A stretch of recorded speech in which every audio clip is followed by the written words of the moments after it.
and the ye did great didn't quite get sorry. It's sent darling Koya, but say, ye cannot create, and the pinning matter to more or more tonton near my counseling, did it for your counseling.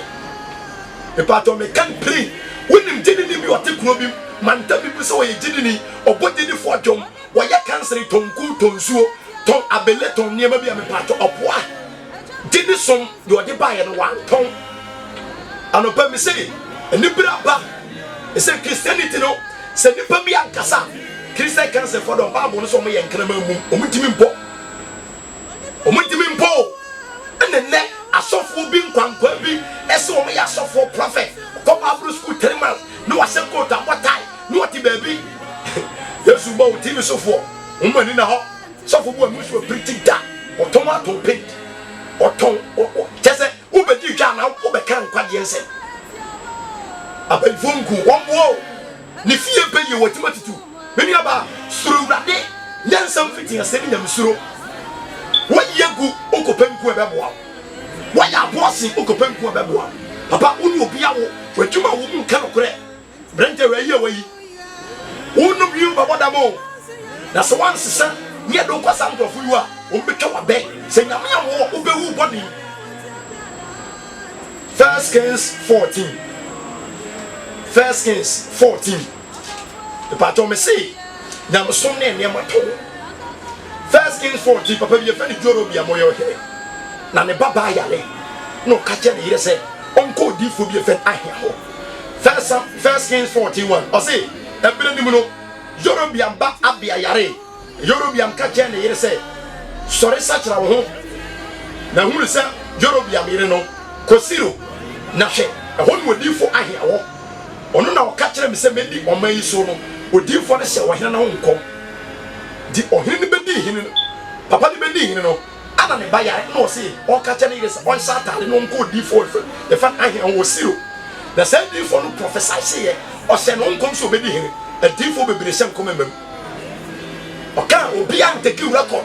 mo amudi nyamedi SSK nyame sema me 2 million nyame sema 50 million nyame say ye say hey ene e ma bebre ti asore wo nwale because of false prophecy e mo mutimi nwale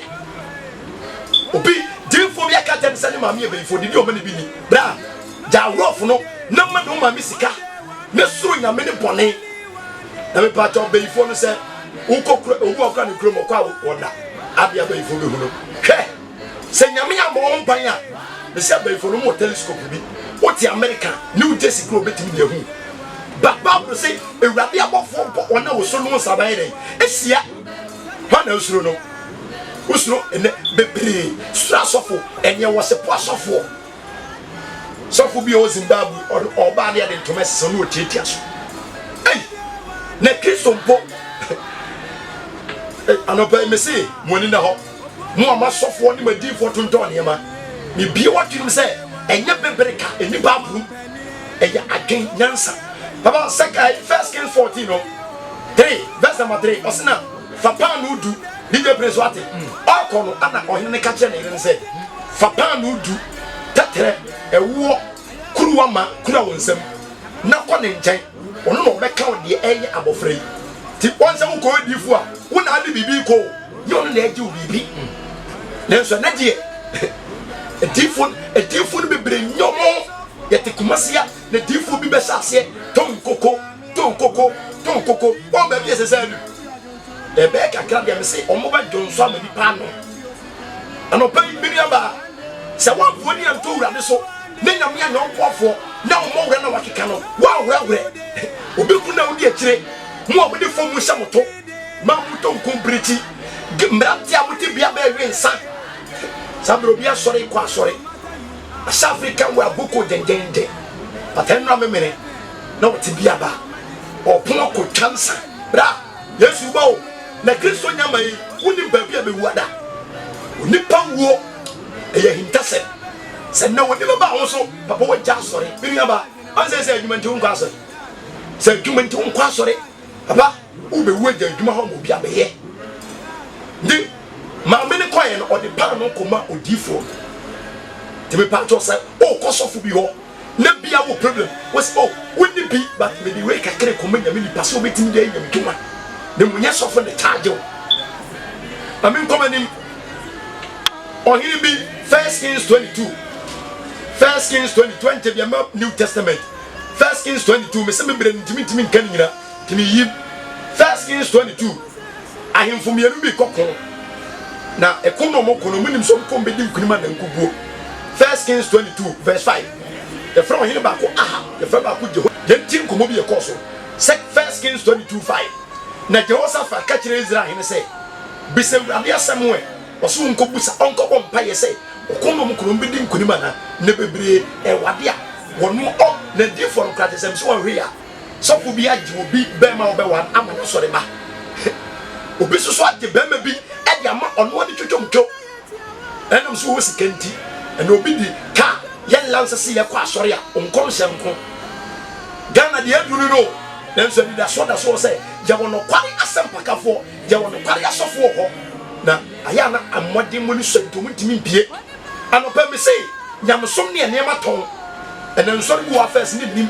he say won said we see ka bam to mu nyina di wuram breakthrough oil promise and faith oil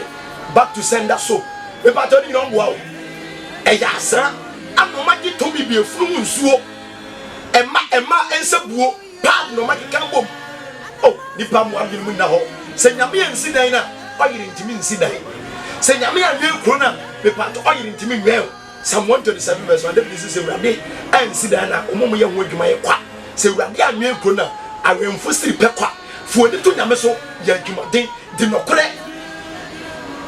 na 1 Kings 22:5 no was the Jehoshaphat catch Israel he say bisa urade asem ne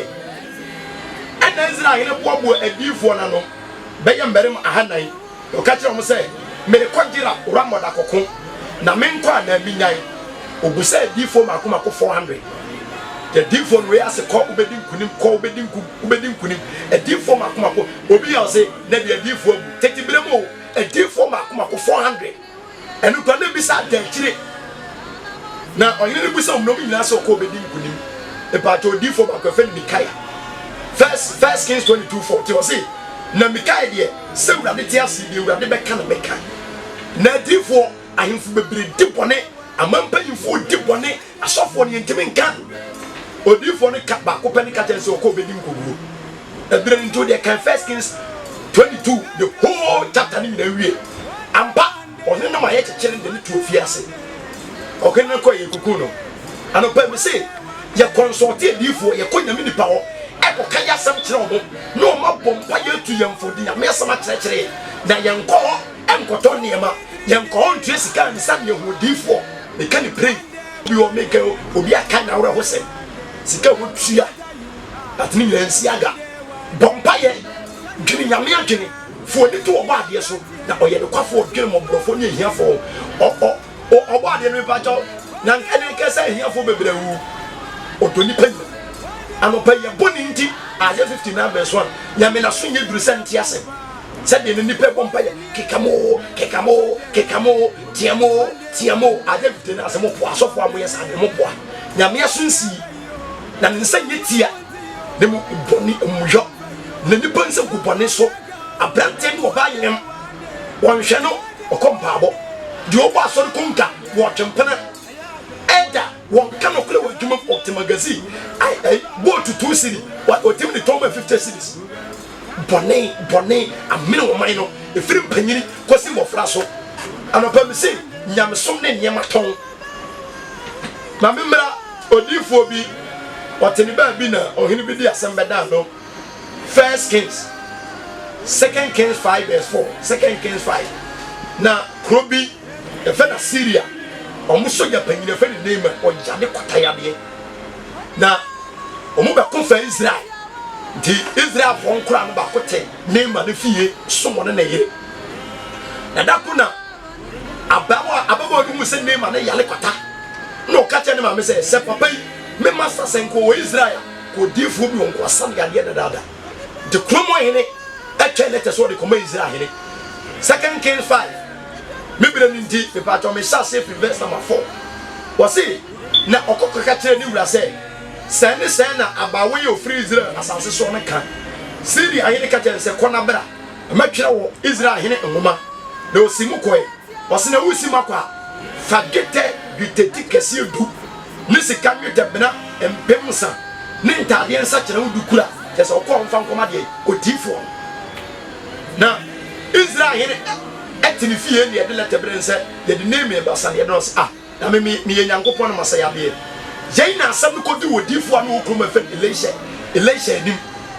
yɛnti nkɔmɔ ɛkɔ so me sia no bayi Christopher mu yadwum nti o na yɛagye nkɔmisa ya no ɔba yɛ wɔna sɛm ne din ne sɛ yade ade ne de mama nyamsoma yɛ etwadie towi nyame se me se nyame nka nkyerɛ sɔfo bia sɛ wɔnem ku da wɔn na ai mercy cream nyame ne ka kyerɛ sɛ wɔnya mercy cream akobam nyame ne ka kyerɛ patɔ wo pɛ bia kwa nyame nko ne boafo na bompa ye na bo brasa wo ye hoho ginyame di wadwuma wo ye nsa so seso a demu nokre fi se woni pamfia ye bedi no be patcho sabra make so bi no trend years wo wiase eni aba gini wo ati kwaya be fa so nya nkwaje because there is life after death mouse of na social media preachers but just said you be afun ti no preaching ni nya one way e constitute to nyema bebre o sha brantie bi he category no they can preach wo YouTuber and Facebooker o sha ba bi o so yes of ma me ne mo wore be bi na ba mo se mo wore but o Japan djuma bi o mi kan okra cherew the gospel truth sa djuma na wo ye no wo ntwe ni wan sa wo nya nkwade da let na kodru na Israel hene esunsa no tale no di fefe Elisha ete ye no ka se omumfa name amara nfie 2 Kings 5 verse 11 verse 10 o say na Elisha soma abofo ma no ko na nche se kona ko dware empress ye di name ko di fo no ho e ba ta wanye consultation fu anko si so feketo bia so ano ka tell say he nyame akwankyere o se me mfama ni say Jordan da ho no ko dware emprema kuma konso ye to so no kwata beko na otifo ye no kwafo bia me se won charge o nyame fa no so ka wawie ese wi anu obeda no se obeda nyame ase na wa kyede bi ade ama na gift bi ade ama no na de wodi kan charge de na sa anye Yesu afa ko use kana ongoje Yesu mfa bone nche da asofo bi de ade bi atoto nipa bi tirim obu onim obu aburokyire ni o huna no na wo bewu na wo beyale fesikabra menyen nka do ye fesikabra menkase nyame ntimi nka obetimi aka na bebre wa ye fake nyame ochira kwankyira onyiska